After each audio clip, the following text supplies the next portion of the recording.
નમસ્કાર મિત્રો, સ્વાગત છે તમારું અમારી યુટ્યુબ ચેનલ જેડી સરકારી યોજનામાં। તો મિત્રો, આજના વિડીયોમાં આપણે વાત કરીશું કે સેન્દ્રિય ખેતી માટે અગત્યનું ઇનપુટ એટલે કે છાણિયું ખાતર। તેના માટે ખેતીવાડી વિભાગની અગત્યની યોજના અમલમાં છે। તે યોજના અંતર્ગત ખેડૂતોને ₹10,000ની મર્યાદામાં સહાય આપવામાં આવે છે। આ યોજના વિશે આપણે તમામ માહિતી એક જ વિડીયોમાં મેળવી લઈશું, પરંતુ તે પહેલા વિડીયો ગમે તો લાઇક અને શેર કરી દેજો અને મિત્રો ચેનલમાં નવા હોય તો ચેનલને સબસ્ક્રાઇબ કરી દેજો। તો ચાલો મિત્રો, વિડીયોની શરૂઆત કરીએ। તો મિત્રો, સૌથી પહેલા આપણે વાત કરી લઈશું કે આ સેન્દ્રિય ખેતી ઇનપુટ સહાય યોજના છે તે યોજનાનો મુખ્ય હેતુ શું છે। તો કે મિત્રો, જમીનની ઉત્પાદકતા અને ફળદ્રુપતા જળવાઈ રહે તેમજ જમીન, પાણી અને પર્યાવરણને નુકસાન થતું અટકાવવા માટે ખેડૂતો છે તે પોતાના પાકને પોષણ માટે છાણિયું ખાતર છે અથવા તો અળસિયાનું ખાતર છે તેમજ કમ્પોસ્ટનું ખાતર છે તેનો ઉપયોગ કરી અને મિત્રો પાકના સંરક્ષણ માટે ગૌમૂત્ર અથવા તો લીમડાનું દ્રવ્ય છે અથવા તો છાશનો ઉપયોગ કરી અને જે સેન્દ્રિય ખેત પદ્ધતિ છે તેને અપનાવે તો તે હેતુથી ખેતીવાડી વિભાગ દ્વારા સેન્દ્રિય ખેતી ઇનપુટ સહાય યોજનાનું અમલમાં મૂકવામાં આવેલી છે કે જે યોજના અંતર્ગત ખેડૂતોને સહાય આપવામાં આવે છે। વાત કરી લઈએ મિત્રો યોજનાના લાભ વિશે કે આ યોજનાનો લાભ છે તે કયા કયા ખેડૂતો મેળવી શકે છે। તો કે યોજનાનો લાભ છે તે રાજ્યના કોઈ પણ વર્ગના ખેડૂત ખાતેદારોને મળવાપાત્ર થશે। પછી તે SC category, ST category, OBC અને EWS કે પછી જનરલ રાજ્યના કોઈ પણ વર્ગના ખેડૂતો છે તે આ યોજનાનો લાભ મેળવી શકશે।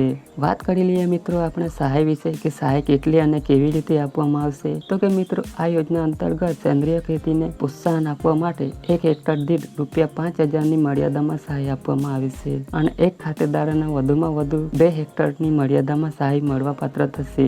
એટલે કે એક ખેડૂત ખાતેદારોને વધુમાં વધુ ₹10,000ની મર્યાદામાં સહાય છે તે આપવામાં આવે છે અને મિત્રો આ જે યોજના છે તેનો લાભ દર વર્ષે એક વખત મેળવી શકાય છે। એક વખત યોજનાનો લાભ લઈ લીધા પછી ફરીથી તે ખેડૂત આવતા વર્ષે આ યોજનાનો લાભ મેળવી શકે છે। વાત કરી લઈએ મિત્રો આપણે અરજી ફોર્મ વિશે કે યોજનાનો લાભ મેળવવા માટે ખેડૂતોએ અરજી છે તે કઈ જગ્યાએ કરવાની રહેશે। તો કે મિત્રો, આ યોજનાનો લાભ મેળવવા માટે ખેડૂતોએ ઓનલાઈન અરજી ફોર્મ ભરવાનું રહેશે। ઓનલાઈન અરજી ફોર્મ છે તે આઈ ખેડૂતનું પોર્ટલ છે એટલે કે iKhedoot.gujarat.gov.in નામની જે વેબસાઇટ છે તે વેબસાઇટ પર જઈ ખેડૂતોએ ઓનલાઈન અરજી ફોર્મ છે તે ભરવાની રહેશે અને મિત્રો વર્ષ 2025-26 માટે અરજી ફોર્મ શરૂ કરી દેવામાં આવેલા છે। 24/5/2025 થી અરજી ફોર્મ શરૂ કરવામાં આવેલા છે। 24/5/2025 થી લઈ અને 5/7/2025 સુધીમાં ખેડૂતોએ ઓનલાઈન અરજી છે તે કરવાની રહેશે। ઓનલાઈન અરજી ફોર્મ ભર્યા પછી તેની પ્રિન્ટ કાઢી ખેડૂતોએ પોતાની પાસે જ રાખવાની રહેશે જ્યાં સુધી તમારા તાલુકામાં અથવા તો જિલ્લામાં આવેલી ખેતીવાડી વિભાગની કચેરી છે ત્યાંના જે અધિકારી અથવા તો કર્મચારી તમારી પાસે અરજી ફોર્મની પ્રિન્ટ ના માંગે ત્યાં સુધી કોઈ પણ જગ્યાએ અરજી ફોર્મની પ્રિન્ટ જમા કરવાની રહેતી નથી। પરંતુ જ્યારે તમારી પાસે અરજી ફોર્મનું પ્રિન્ટ માંગવામાં આવે ત્યારે તમારે અરજી ફોર્મની પ્રિન્ટ સાથે તમારે કયા કયા ડોક્યુમેન્ટ જોડવાના રહેશે તેના વિશે આપણે વાત કરી લઈએ। તો કે મિત્રો, ખેડૂત SC અથવા ST કેટેગરીમાં આવતા હોય તો જાતિનો દાખલાની નકલ સાથે જોડવાની રહેશે। દિવ્યાંગ ખેડૂત હોય તો દિવ્યાંગતાનું પ્રમાણપત્ર છે તેની કોપી સાથે જોડવાની રહેશે। આધાર કાર્ડની નકલ છે, રેશન કાર્ડની નકલ છે, બેંક પાસબુકના પ્રથમ પાનાની નકલ છે અથવા તો રદ કરેલા ચેક છે અને ગામ નમૂના નંબર 7/12/8 ઉતારાની નકલ છે। સેન્દ્રિય ખેતીનું સર્ટિફિકેટની નકલ તમારે સાથે જોડવાની રહેશે અને જો મિત્રો સંયુક્ત ખાતેદાર હોય તો તેવા કિસ્સામાં અન્ય ખેડૂતોનું સંમતિપત્ર છે તે પણ સાથે જોડવાનું રહેશે।